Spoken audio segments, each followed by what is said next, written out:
Subscribe to Mufti Tariq Online and press the bell icon for more videos. السلام علیکم ورحمۃ اللہ۔ مجاہد نواز اسلام آباد سے یہ بھائی سوال کرتے ہیں کہ 4 رکعت والی نماز کی اگر 3 رکعتیں جماعت سے رہ جائیں تو پھر ان 3 رکعتوں کو ادا کرنے کا طریقہ کیا ہوگا؟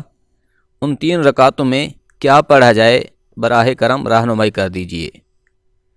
دیکھیں بھائی، 4 رکعت والی نماز یعنی کہ جس طرح ظہر کے 4 فرض ہیں یا عصر کے 4 فرض ہو گئے یا پھر اسی طرح سے عشاء کے 4 فرض ہیں، ان میں سے کسی بھی نماز کی اگر 3 رکعتیں جماعت سے رہ جاتی ہیں، یا پھر آسان الفاظ میں یوں سمجھیے، مثال کے طور پر آپ ظہر کی نماز ادا کرنے کے لیے مسجد میں پہنچے ہیں، ادھر جماعت ہو رہی تھی، امام صاحب 3 رکعتیں پڑھا چکے تھے، آپ جماعت میں چوتھی رکعت میں شامل ہوئے، آپ نے چوتھی رکعت امام صاحب کے ساتھ باجماعت پڑھ لی۔ اب آپ کو 3 رکعتیں ادا کرنا باقی ہیں، تو ان 3 رکعتوں کو آپ کیسے ادا کریں گے؟ ان کے پڑھنے کا طریقہ کیا ہوگا؟ اسے ذرا دھیان سے سنیے۔ یاد رکھیے، آپ نے چوتھی رکعت کو امام صاحب کے ساتھ پڑھ لیا ہے۔ اب جب امام صاحب التحیات کے لیے بیٹھیں گے تو آپ اس میں صرف تشہد یعنی کہ التحیات ہی پڑھیں، درود شریف اور دعا نہیں پڑھیں۔ امام صاحب نماز مکمل کر لینے کے بعد دائیں طرف سلام پھیریں گے، دائیں طرف سلام پھیرنے کے بعد جو ہی امام صاحب بائیں طرف سلام پھیریں، آپ اللہ اکبر کہتے ہوئے اپنی بقیہ 3 رکعتوں کو پڑھنے کے لیے کھڑے ہو جائیے۔ قیام کے لیے کھڑے ہوں تو سب سے پہلے ثنا پڑھیں، ثنا کے بعد پھر اعوذ باللہ اور بسم اللہ پڑھیں، سورۃ فاتحہ پڑھیں، اس کے بعد جو بھی سورت آپ پڑھ سکتے ہیں وہ پڑھیں۔ اب قرات مکمل کرنے کے بعد رکوع و سجود ادا کریں، پہلی رکعت ادا کرنے کے بعد بیٹھ جائیں، التحیات پڑھیں۔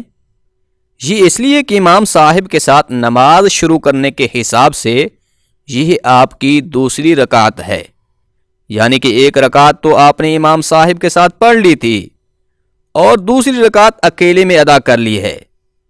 یاد رکھیے، فرض نماز کی ہر دوسری رکعت کے بعد قعدہ کرنا یہ واجب ہے۔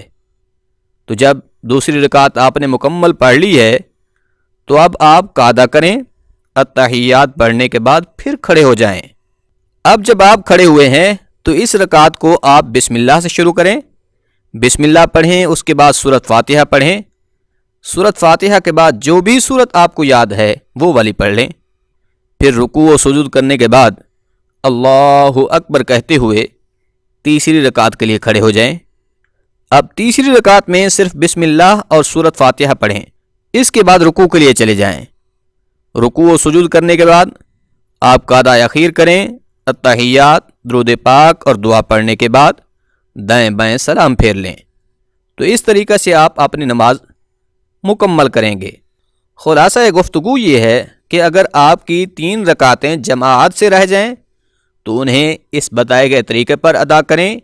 وہ 3 رکعتیں آپ کی ظہر کی نماز کی رہ جائیں، عصر کی نماز کی ہوں یا پھر عشاء کی نماز کی، کسی بھی 4 رکعت والی نماز کی 3 رکعتیں اگر جماعت سے چھوٹ جائیں تو انہیں اس بیان کیے گئے طریقے پر ادا کر سکتے ہیں۔ امید ہے بات سمجھ آ گئی ہوگی۔ اس کار خیر کو اپنے دوست احباب کے ساتھ بھی ضرور شیئر کیجیے۔ اللہ کریم دونوں جہان کی کامیابیاں اور کامرانی عطا فرمائے، آمین۔